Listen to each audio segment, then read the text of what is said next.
School level पे भी आता है क्वेश्चन और नीट जेईई में भी आता है और सीयूटी में भी एग्जाम में भी आता है अपना क्वेश्चन।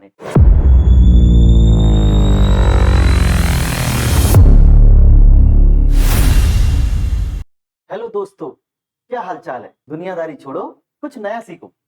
मैं Ram Raghuvanshi from basic classes. आ जाओ हमारे फिजिक्स अड्डा पर। आज हम देखेंगे 11th क्लास का first chapter unit and measurement. इस चैप्टर में लास्ट टॉपिक हमारा चलेगा। इसके प्रीवियस लेक्चर में मैंने यूनिट के बारे में, यूनिट से related questions, types of unit और डायमेंशन से रिलेटेड क्वेश्चन और डायमेंशनल एनालिसिस मेथड बता चुका हूं।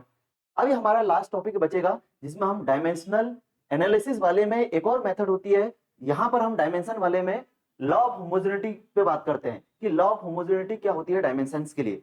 तो एक्चुअल में किसी भी इक्वेशंस में जितनी भी टर्म्स है उसकी ऑल टर्म्स की इक्वेशंस क्या, ऑल टर्म्स की जो डायमेंशंस है वो क्या होती है, सेम होती है। इसी का मतलब है लॉ ऑफ होमोजेनिटी। होमोजेनिटी का मतलब होता है बेटा सेम। होमोजेनिटी का मीनिंग क्या होता है? सेम। तो लॉ ऑफ होमोजेनिटी का मतलब ही हो जाएगा कि सेम। होमो जैसे होमोजेनियस मिक्सचर पढ़ा होगा ना, मतलब होमोजेनियस मतलब या होमोजेनिटी का मतलब क्या होता है? सेम। तो लॉ ऑफ होमोजेनिटी में जैसे एग्जांपल ले लेता हूं मैं कि एक कोई इक्वेशन दिया है, जैसे इक्वेशन ऑफ मोशन की बात कर लें, v equal to U plus A T, plus में हो या माइनस में, किसी भी टाइप का इक्वेशन है तो उसकी जितनी भी टर्म्स है उनकी सबकी डायमेंशन फॉर्मूला क्या होगा? सेम। जैसे हमारा v की बात कर ले हम, या u की बात करें या ए टी की बात करें, इन यहां पर इस इक्वेशन में 3 टर्म्स है, एक v है, एक u है और एक क्या है? E T. A T. तो कितने टर्म्स है यहाँ पर? 3 टर्म्स है। तो v क्या है भाई? Final velocity. वेलोसिटी की डायमेंशन आपको पता है L T minus one. Previous lecture में मैंने डायमेंशन फॉर्मूला फाइंड आउट करना सिखाया हूं कि किस तरीके से, तो आप प्लीज उस लेक्चर को देख लीजिएगा पहले। फिर यू, तो इनिशियल वेलोसिटी, वेलोसिटी किसी भी टाइप की उसकी डायमेंशन क्या होगी भाई? Same, L T minus one. यहाँ ए क्या है भाई? एक्सेलरेशन है, तो यहाँ पर ए क्या है? एक्सेलरेशन है। एक्सेलरेशन की क्या होती है? L T minus two. और ये टाइम क्या है? टी। आप इसको सॉल्व करो तो ये क्या जाएगा? एल टी माइनस टू और टी प्लस वन क्या हो जाएगा? T minus one. क्या आ गया? आप देख पा रहे होंगे इस इक्वेशन में ये 3 टर्म्स है, एक वी है, एक यू है और एक ए टी है। इन तीनों की जो डायमेंशन है वो क्या है? सेम है। ए भी 80 है, इसकी भी 80 है और इसकी भी क्या आ रही है? वो सॉरी, इसकी भी एल टी माइनस वन, इसकी भी एल टी माइनस वन और इसकी भी क्या है? एल टी माइनस वन है। आया समझ में अपने को? तो इस तरीके से किसी भी इक्वेशन की बात करेंगे तो ऑल इक्वेशंस की जो है, ऑल टर्म्स, जितनी भी टर्म्स है उस इक्वेशन में सभी की डायमेंशंस क्या होती है? सेम। इससे रिलेटेड हम देखते हैं जो नीट जेईई में किस टाइप से क्वेश्चन आते हैं, 11th में किस टाइप से क्वेश्चन आते हैं। तो नेक्स्ट स्लाइड में हम उसको देखते हैं।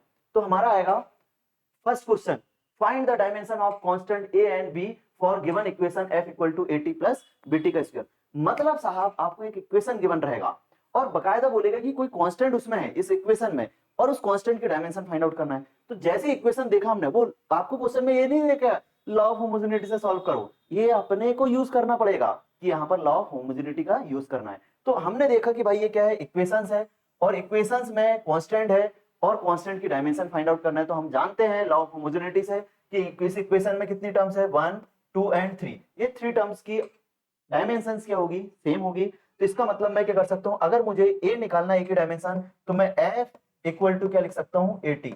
एफ इक्वल टू 80 क्यों लिख रहा हूं? क्योंकि एफ की बोलो या 80 की बोलो या बीटी का स्क्वायर, ऑल की डायमेंशन क्या होगी? सेम होगी। ये हमारा लॉ ऑफ होमोजेनिटी लॉ बोलता है। क्लियर है? तो मैंने एफ, जब मेरे को मालूम इसकी डायमेंशन और इसकी डायमेंशन सेम है, इन दोनों को साथ में लिख सकता हूं मैं।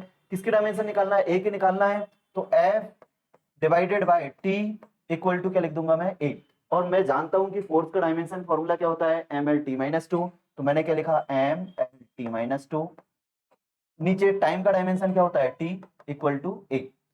ये टी ऊपर जाएगा तो क्या हो जाएगा? टी की पावर माइनस वन, और ये माइनस टू ऑलरेडी है तो क्या हो जाएगा? टी की पावर माइनस थ्री। तो हमारा फाइनल आंसर क्या हो जाएगा हमारा भाई? फाइनल आंसर आ जाएगा M L T minus three equal to A. A जो आ गई, ए की डायमेंशन वो क्या आ गई? M L T minus three equal to A. ये टी ऊपर जाएगा, ये कुछ नहीं होता तो पावर क्या होती है? वन। ये वन ऊपर जाएगा तो माइनस वन, और माइनस टू और माइनस वन क्या हो जाएगा? Minus three. तो इस तरीके से हम ए की डायमेंशन फाइंड आउट होगी। एक और किसकी फाइंड आउट करना है भाई? बी की भी। तो बी की निकालना है तो आप इस बीटी का स्क्वायर को एटी के साथ भी इक्वेट कर सकते हैं, या बीटी का स्क्वायर को किसके साथ? एफ के साथ भी क्या कर सकते हैं? आप इक्वेट कर सकते हैं। तो जनरली आप हमेशा जब आपको इक्वेट करना है तो ज्यादातर उसको चॉइस करना है जो पहले से नोन है। जैसे फोर्स का अपने को पता है बट यहाँ पर ए का पता नहीं है, हालांकि अभी अपन ने फाइंड आउट कर लिया, तो आप एटी ले सकते हो, A T is equal to B T का स्क्वायर या एफ इक्वल टू बीटी का स्क्वायर, दोनों में से कोई भी चॉइस कर सकते हो। तो जैसे मैं नॉर्मली ले लेता हूँ एफ इक्वल टू बीटी का स्क्वायर, तो यहाँ पर क्या निकालना हमको, एफ, तो एफ डिवाइडेड बाय क्या हो जाएगा, टी का स्क्वायर, मल्टीप्लाई से ये कहाँ जाएगा, डिवाइड में, और इक्वल टू बी। एफ का डायमेंशन फॉर्मूला क्या होता है, M L T minus two, M L T minus two, क्या होता है भाई, एफ का M L T minus two. Next divide में क्या आएगा, टी का स्क्वायर, टाइम का टी होता है और यहाँ पर स्क्वायर है तो स्क्वायर, हालांकि वो अपने को सब बताएगा कि एफ क्या है, फोर्स है, टी टाइम है, और ए बी क्या है, कांस्टेंट, ये क्वेश्चन में बताएगा। ये टी का स्क्वायर ऊपर जाएगा तो टी की पावर माइनस टू हो जाएगी, और ऑलरेडी पहले माइनस टू है तो क्या हो जाएगा, टोटल माइनस फोर। तो ये आंसर क्या हो गया हमारा, बी की डायमेंशन क्या जाएगी, एम एल टी की पावर माइनस फोर, ये आंसर आ गया अपना। तो इस तरीके से अपना ये क्वेश्चन कंप्लीट होता है। अगर आपका मन हुआ नहीं सर हमको F equal to B T का स्क्वायर से ना करके हमको एटी इन दोनों को ही इक्वेट कर देना है, तो A T is equal to B T का स्क्वायर लिख सकते हैं आप। ये तो आपने यहाँ से फाइंड आउट कर लिए, या पहली बात तो टी से टी एक क्या हो जाएगा, गायब, ए की डायमेंशन यहाँ पर पुट कर देंगे, इससे क्या है ए की dimension, M L T minus three, M L T minus three equal to B, एक टी बचा है तो ये वाला टी कहाँ जाएगा, बी टी, डिवाइड में जाएगा तो M L T minus three divided by T, और ये टाइम की डायमेंशन क्या होती है, टी, ऊपर जाएगा तो क्या हो जाएगा माइनस वन, और पहले से माइनस थ्री है तो M L T minus four equal to B. इस तरीके से हमारा देख रहे हो आप, ये वाला जो इस यहाँ इस तरीके से फाइंड आउट करेंगे तब भी सेम आंसर है, और इसका भी आंसर क्या है, सेम है। क्लियर है। चलिए नेक्स्ट क्वेश्चन पे आते हैं हम। और प्लस हो या माइनस, इक्वेशंस होना चाहिए बस, इक्वेशन होगा तो आपको लॉ ऑफ होमोजेनिटी निकालना पड़ेगा किसी भी कांस्टेंट की डायमेंशन फाइंड आउट करने के लिए। जैसे if v equal to A X minus B T then find the dimension of constant A and B. और आपको बकायदा और क्वेश्चन में इलेबोरेट करके लिखा रहेगा, v यहाँ पर वेलोसिटी है, a कांस्टेंट है, x क्या है, डिस्टेंस है, या मीटर में बोल देगा, b कांस्टेंट है, और t क्या बोलेगा, टाइम। अब यहाँ पर भी सेम अपने को इक्वेशन दिख गया, तो इसका मतलब ये जो इक्वेशन में जो थ्री टर्म्स हैं उनकी डायमेंशन क्या होगी, सेम होगी, चाहे वो थ्री टर्म्स हो, फोर टर्म्स हो, टू टर्म्स हो, सबकी डायमेंशन क्या होगी भाई, सेम होगी। तो यहाँ पर टोटल थ्री टर्म्स है और थ्री टर्म्स की डायमेंशन क्या है, सेम है। मतलब अब मेरे को डायमेंशन किसकी निकालना है, ए की फाइंड आउट करना है। तो मैं क्या करूंगा, ये स्कूल लेवल पे भी आता है क्वेश्चन, और नीट जेडबलई में भी आता है, और सीयूटी में भी एग्जाम में भी आता है अपना क्वेश्चन है। तो v इक्वल टू मैं क्या कर लूंगा भाई, या एनडीए की बात करेंगे तो एनडीए एग्जाम में भी आता है, v equal to A X की बात करेंगे, एक किसी को भी इक्वेट कर दो क्योंकि इन सबकी डायमेंशन क्या है, सेम। तो हम ज्यादातर किसको चॉइस करेंगे, जो हमको नोन है उसकी डायमेंशन को हम क्या कर देंगे, इक्वेट कर देंगे। तो जैसे फर्स्ट टाइम में v इक्वल टू क्या लिख दूंगा मैं, ax लिख दूंगा, तो v की डायमेंशन v वेलोसिटी है तो lt माइनस वन होती है इक्वल टू a, और x मतलब डिस्टेंस, और डिस्टेंस की डायमेंशन क्या होती है, l, लेंथ के जैसा। तो डिवाइड में आएगा तो lt minus one divided by l equal to a, l से l कैंसिल आउट हुआ तो a की डायमेंशन क्या आ गई, t माइनस वन। ए की डायमेंशन क्या होगी भाई, t माइनस वन, ए अपना आंसर हो गया। क्लियर बात है। नेक्स्ट मेरे को v की निकालना है, तो bt इक्वल टू मैं क्या कर सकता हूँ, v के इक्वल कर सकता हूँ। आप ax के इक्वल भी कर सकते हो bt को, तब भी आंसर सेम आएगा, पर ज्यादातर ट्राई करिएगा जो नोन है उसके साथ इक्वेट कराओ, क्योंकि हो सकता है क्वेश्चन में डायरेक्ट कांस्टेंट b की डायमेंशन पूछ लिया जाए, तब आपको bt इक्वल टू v ही कराना पड़ेगा। तो v इज इक्वल टू क्या ले सकते हैं हम, bt, फिर से हम a इसकी डायमेंशन क्या हो जाएगी v की, lt minus one, b find out करना है, टाइम की क्या होगी t, lt माइनस वन, ये मल्टीप्लाई से कहा जाएगा भाई, डिवाइड में, t equal to b, A T ऊपर जाएगा तो माइनस वन, और माइनस वन ऑलरेडी है तो क्या हो जाएगा minus two, lt minus two equal to b। कई बार आपसे घुमा फिरा के पूछ लेगा ऑप्शन में कि जो b की जो डायमेंशन है वो किसके इक्वल है, तो ये पता होना चाहिए lt माइनस टू किसका है, एक्सेलेरेशन का डायमेंशन होता है, मतलब जो b की डायमेंशन है वो एक्सेलेरेशन के इक्वल है। इस तरीके से घुमा फिरा के क्वेश्चन जेडब्ल्यू नीट में पूछते हैं। 11th लेवल पे तो सिंपल आपको बस a की डायमेंशन और b की डायमेंशन फाइंड आउट करने के लिए दे सकता है। तो v equal to A X minus B T अगर ऐसा है, और इस तरीके से हम निकाल सकते हैं, किसी भी दो टर्म को आप इक्वेट कर दो और बस सिंपली उसको सॉल्व कर लीजिए तो आपका आंसर आ जाएगा। ऐसे ही हम b की फाइंड आउट कर लिए। नेक्स्ट क्वेश्चन देखते हैं हम। ये नीट 2024 में आप देख सकते हैं गूगल में, जो भी आपके भाई बहन है जिसने नीट का एग्जाम दिया है तो उसमें आप देख सकते हैं ये क्वेश्चन आया हुआ है। क्लियर है। If f equal to alpha T plus beta T का square then the dimensionless quantity, ये ऑप्शंस दिए हैं और इसमें से अपने को वो फैक्टर बताना है जो डायमेंशनल लेस है ऑप्शंस देख के।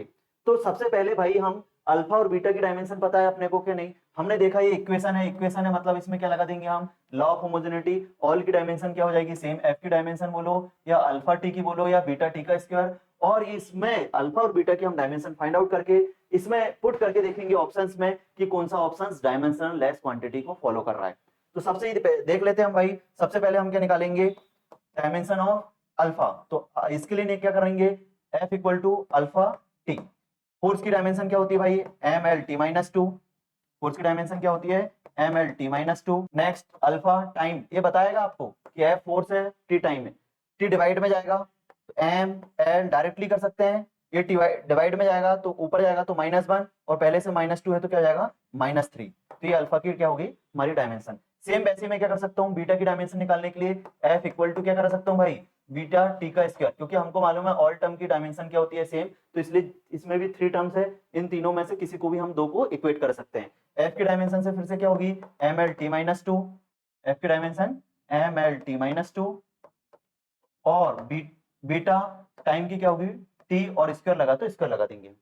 डिवाइड में जाएगा तो क्या हो जाएगा, डिवाइड से ऊपर जाएगा तो क्या हो जाएगा, -2 और -2 -4। तो बीटा की डायमेंशन क्या आ गई भाई, -4। अब क्या अल्फा और बीटा की डायमेंशन आ चुकी है, तो मैं किसी में भी वैल्यू पुट करके चेक कर सकता हूं कि मेरा आंसर क्या होगा। तो मैं आंसर चेक करने के लिए अल्फा आया mlt-3, बीटा आया mlt-4। तो मैं चेक करता हूं कि कौन सा क्वांटिटी डायमेंशन लेस है। तो इसके लिए अपन इसको अभी इरेज कर देते हैं, ये अल्फा की वैल्यू होगी और ये बीटा की वैल्यू होगी। इस पे चेक करेंगे हम भाई। तो अल्फा क्या है mlt-3, बीटा क्या है mlt-4 और टाइम का क्या है t। सॉल्व करने से डायमेंशन लेस हो रहा है क्या, नहीं। इसका मतलब ये ऑप्शन क्या हो गया, एलिमिनेट कर देंगे हम। बी ऑप्शन पे देखेंगे तो अल्फा क्या है mlt-3, ये आया अपना, वैल्यू पुट कर दिया हमने अपॉन में। बीटा की डायमेंशन क्या है mlt-4 और यहाँ पर t है तो t की डायमेंशन क्या है t।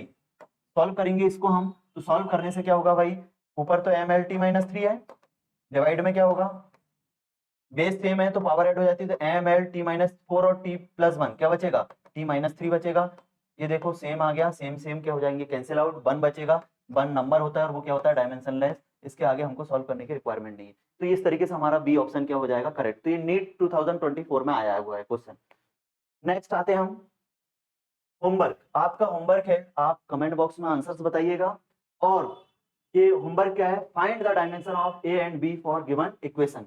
F equal to A T plus B A T plus C upon B T का स्क्वायर। फाइंड अपना ओनली क्या करना है, ए और बी को, सी को नहीं करना है। तो F equal to A T plus C upon B T का स्क्वायर भी बोल रहा है, तो इसमें क्या करोगे, एफ की डायमेंशन एटी के इक्वल करा दोगे और एक बार क्या करोगे, ये C upon T B T का स्क्वायर को डायरेक्टली एफ के इक्वल करा दोगे, आपका आंसर आ जाएगा। नेक्स्ट क्वेश्चन है W equal to A X minus B X का क्यूब। W यहाँ वर्क डन है, वर्क डन की डायमेंशन आप जानते हैं, x मीटर में मतलब डिस्टेंस है और x भी क्या है डिस्टेंस, ए भी कांस्टेंट है। C थर्ड वाला आपका होमवर्क है, V वेलोसिटी फाइंड आउट करना है, T टाइम है और x की पावर -2 क्या है, मतलब x क्या है डिस्टेंस है। तो इस तरीके से आप ये तीनों क्वेश्चन को प्रैक्टिस करके कमेंट बॉक्स में हमको आंसर्स बताएंगे। तो जिसने भी स्टूडेंट ने अभी चैनल को लाइक और सब्सक्राइब नहीं किया है तो वो लाइक और सब्सक्राइब कर ले, ताकि आगे की वीडियो को कंटिन्यूअस उसको नोटिफिकेशन मिल जाएंगे। और ऑफलाइन क्लास के लिए आप मेसी क्लासेस ज्वाइन कर सकते हैं। Thank you for watching.